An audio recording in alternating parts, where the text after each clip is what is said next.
I didn't even put it together this way. And all of a sudden I started looking at the story. We've got bikes, we've got a dredge, we've got an old Sumpter Railroad, and we've got an airplane ride in the wilds of Alaska. No wonder you watch here. We have everything for you. And who's sponsoring our show? Compton Family Wines out of Philomath. They're open every Friday now in the winter, Friday, Saturday, and Sunday for tastings. If you go in there and you love the wine, which you will, and then just say you saw it on Rick Dancer's show, and they will give you $15 off your first 2 bottles or more. Other sponsors, Chris Dental Family Dentistry, where everyone is welcome. And it's time now to get in there and get those appointments set up because it is that time of year, despite what we think. And of course, our major sponsor on this show is Elements Health Clubs of Lane County. They've got 3 clubs in Eugene, Springfield area, one at West 11th, one at Oakway, and one in Springfield on Game Farm. They have outdoor pools, indoor pools, lap pools year round. It's not a gym, it's a club, but it has a gym price. You're not overcharged for stuff. So just tell them we sent you and go in there and hang out. So since they're our main sponsor on this page, on their story, I'm going to start with mountain biking because that seems like just the right thing for an Elements Health Club member. I'm Judy, and I'm the marketing director for Anthony Lakes Mountain Resort. So in the summer, it's not closed. No, we're not closed in the summer. We have year-round operations now. We've got campgrounds and fantastic mountain biking, and we have a really awesome restaurant with locally sourced food and beverage, and it's a recreationalist haven. Well, in town, just about 20-mile Phillips Reservoir, and there's a 16-mile single track that goes around the lake, and it's a really family-friendly trail, so you can ride sections of it or you can ride the whole thing, and that's a super fun area to go. And then up at Anthony Lakes, we have a Broadway flow trail, which is between 2.5-3 mile trail of, again, all abilities can ride it. Flow trail that goes all the way down the Broadway ski run. In the winter, it's the Broadway ski run. So it's really fun, built by dirt mechanics. So there's some technical stuff, and then there's stuff for the beginners. And then we have about 8 miles of single track. That's our Nordic trails in the wintertime. And so there's quite a bit of riding up at the ski area. So tell me about COVID and how, what's going on with that here in Baker County. We have seen a huge influx of people camping and recreating and just wanting to get outside, which is absolutely fantastic. And people have been pretty respectful when in town. People are bringing masks in. We're really trying to get travelers to stop, put the mask on, and spend some money in our local shops and restaurants. And it seems seen a lot of people from out of the area, which is great. And our trails got people hiking and biking, and it's been pretty good. So the message to people is we're taking it seriously, but we want you to have fun in the wilderness. But come into town, and we are going to ask you to mask up. We're going to ask you to take precautions, but we are going to treat you like a visitor. Absolutely, yes. We want you to be here. Obviously, if you don't feel well, you're sick, stay home. Come back and visit us when you feel healthy. But come over and get outside. If you're gonna come shop, please put a mask on, wash your hands, and everyone's taking a lot of precautions. We have a very small community here, and we're very welcoming and are excited to see people from out of the area. But again, just wishing everyone would respect and stay healthy. I understand that because we have so many city slickers coming into the wilderness, they don't exactly understand bathroom etiquette in the wilderness. Yeah. It's a sensitive topic, but it is. This is true. We have seen, we're really pushing the pack it in and pack it out and everything. And so, do some Googling if you're not really familiar with what to do in the woods, how to take care of those things.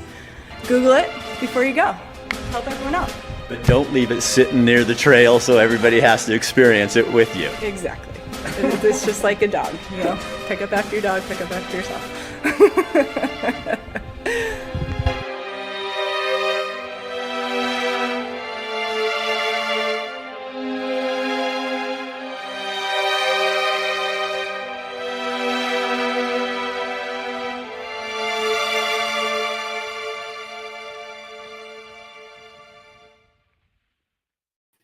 And just to remind you, that was done during COVID. So I don't know where Baker County is at this point, but I'm sure it's not that strenuous like it was when we were there.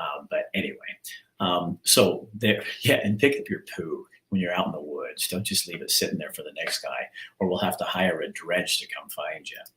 I'm a park ranger at the Sumpter Valley Dredge. So what you got pictures of is the last remaining gold dredge in the state of Oregon. This is the last one here in Sumpter. It quit operating in 1954, and for 16 years this thing ran through the valley and just chewed up rocks and dug gold.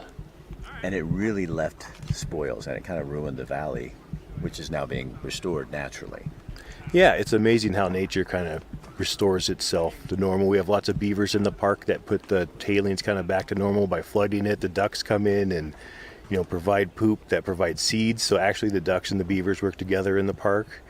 And it's just interesting to see how everything's come back after the dredging took place. So why is it important to see this and to understand it, Gary? I think it's important for us now is this was kind of the corporation's way of conquering Mother Nature. It's like man over the environment, and this is definitely kind of the repercussions of, this thing was built 86 years ago, and we still see, the ramifications of what it left behind. What they thought dredging was more acceptable than hydro mining, which completely just decimated hillsides. So it's funny to go from just decimated hillside to dredging's okay, and now we look at dredging and just like, wow, that was pretty bad. And now there's way more environmentally friendly ways to get gold out of the ground, because that's what it's all about. As long as there's gold in the ground, I feel like people are still gonna pursue it. Well, it's kind of interesting. I really like Sumpter. I like Baker County. I mean, of all the places I've lived, I've lived in 6 states, 18 different cities, and I feel like Baker City is just the most, my kid goes to the park and I feel totally comfortable with him just being down there by himself. The people are great. The area is beautiful. I mean, there's so many different places to camp and hike, and it's just amazing. Health clubs, you get more than a workout. You get results-driven fitness and nutrition help no matter where you're starting in your health journey. You get luxury club benefits like a heated pool, hot tub, sauna, steam room, and wellness centers. You get academy-level group training classes like HIIT, boxing, TRX, and barbell strength. And your kids get childcare centered around movement with activity and a purpose. You get 3 convenient locations with 1 membership. All the amenities of a luxury health club with the membership prices of a neighborhood gem. Elements Health Clubs, we are more than a workout.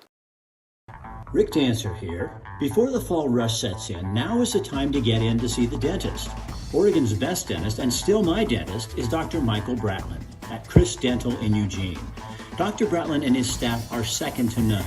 You have a tooth you need crowned? Give them a call and they'll get you in ASAP. Remember, at Chris Dental, everyone is welcome, vaccinated or not.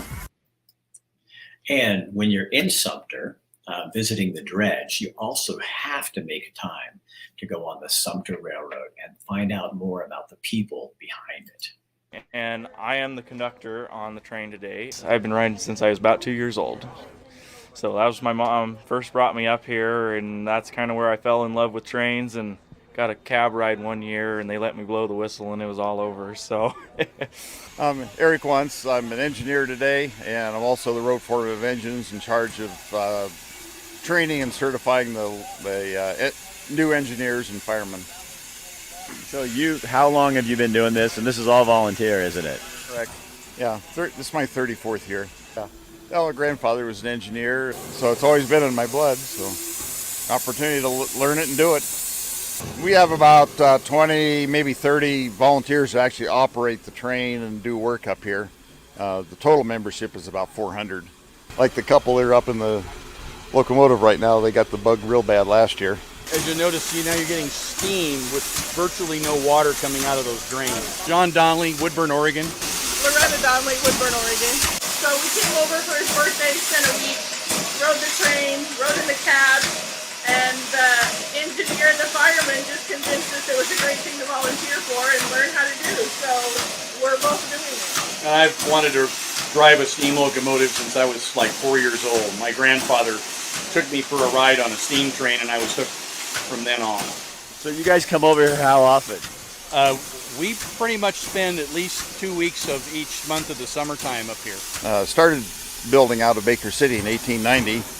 built up to the Sumpter Valley, and it was built originally to haul logs, primarily to haul logs, but it also did whatever, carried passengers, cattle, supplies, up to the towns here. It basically provided the transportation between here and Prairie City before there were roads. You know, it was still stagecoach and wagons before then. So it actually opened up the area. The cattlemen could get their cattle to market a lot quicker by connecting to the Union Pacific Railroad in Baker City. So it basically opened up this area of the Oregon to a lot more commerce.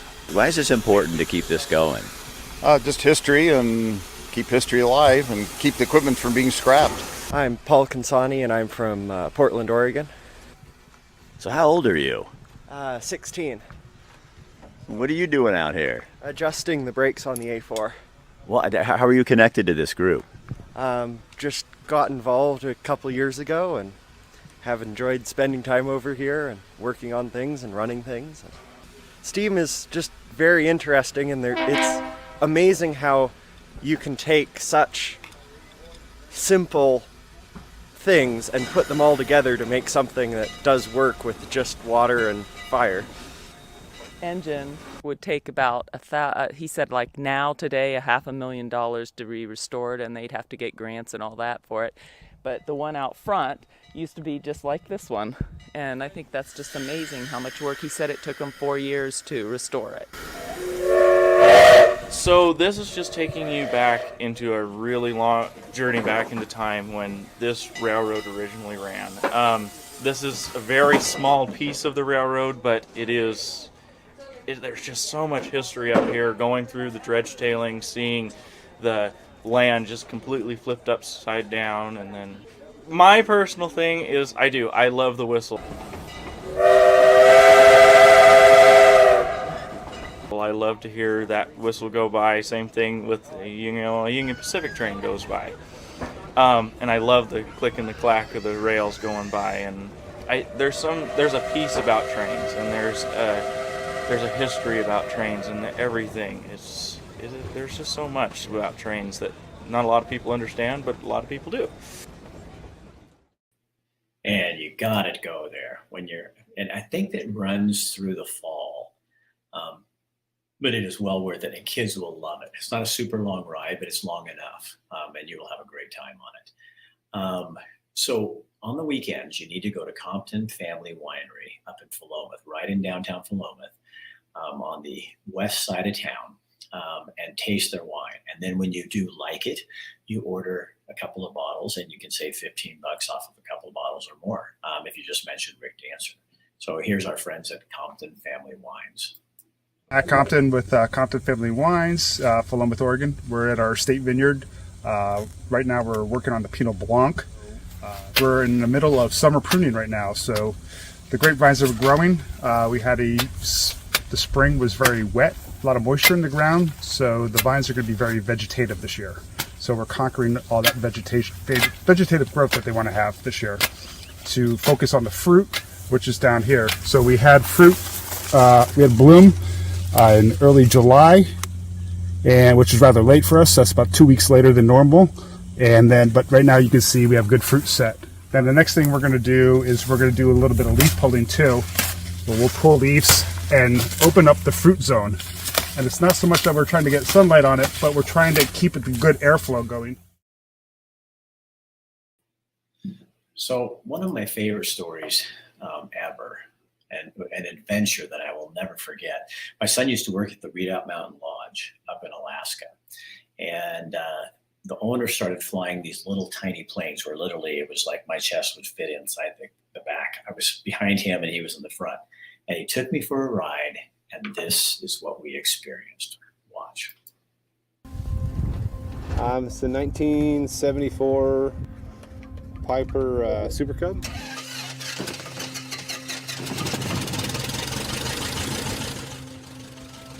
They're vital.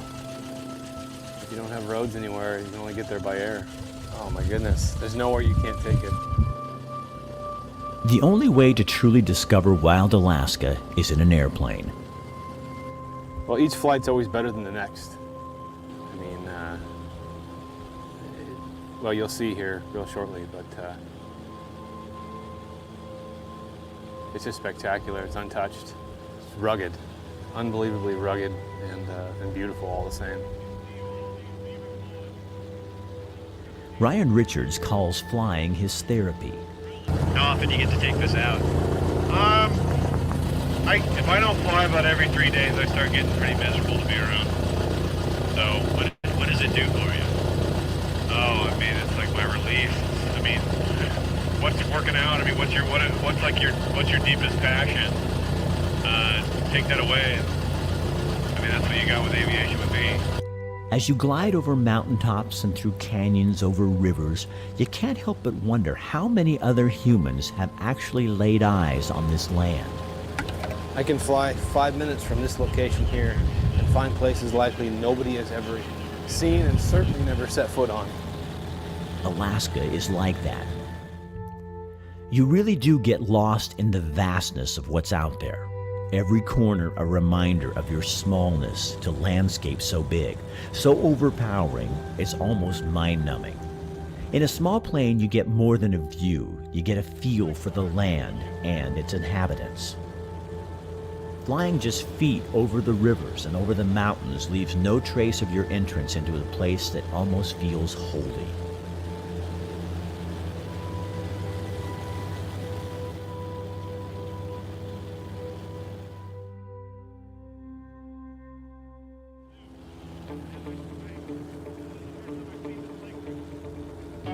As we climb over a mountain, Ryan, who plays in these hidden ravines and valleys all the time, spots something he's never seen before, something out of the ordinary.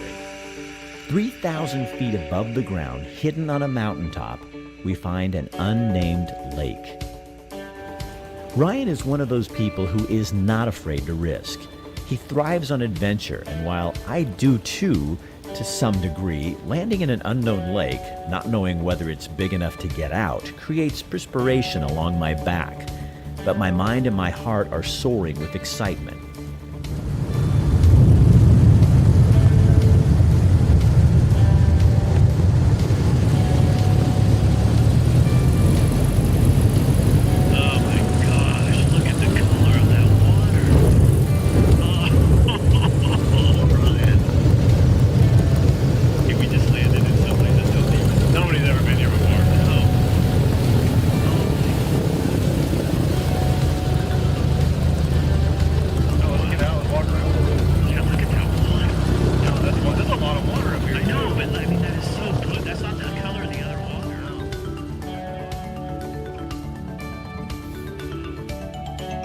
We hike around the lake, look over cliffs into new valleys, and talk out loud about the best day we ever had that day.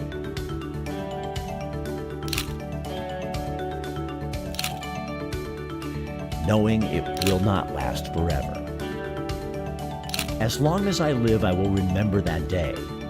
That day at the lake and the feeling of being in a place where only God sets foot. So this is what makes Alaska so cool, is you can go, you can go places like this, land your plane, if you're with Ryan, come in, name your own lake, which we are deeming this Richards Lake because Ryan Richards and Richard Dancer, and go away and have a story to tell. Plus, what makes it really fun is that if something happened and we couldn't get out of here, we'd be in trouble.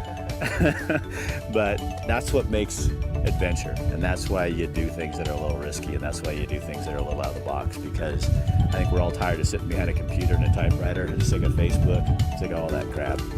And this is not Facebook.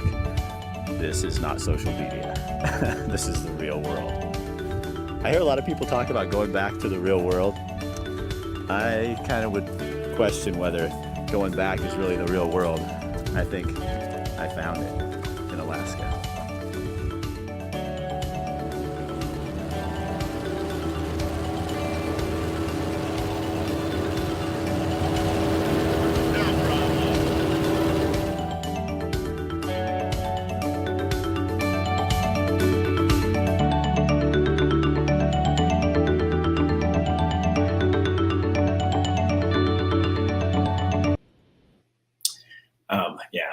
day ever. And what's really funny is then I got back and Kathy's like, where did you go? And I said, Ryan, just to keep me out of the doghouse, would you take Kathy on a flight? He didn't land again, but he took her up in those mountains and she was awed just like I was. That's it for this episode. Let's see what this is. That one tomorrow night, going to the Minam Lodge. You hike in 8.5 miles to that. MJ Crow, fascinating story of a local guy, makes it rich, makes a lot of money, buys the town store, and starts making a clothing brand and all kinds of shoes and all kinds of stuff. You'll never believe it. And then we're going to go to the field station where they make the best milkshakes in the planet. All right, share this on your page. Let other people enjoy Oregon, Alaska, and different modes of transportation. And thank you, Elements Health Club, Cristiano Family Dentistry.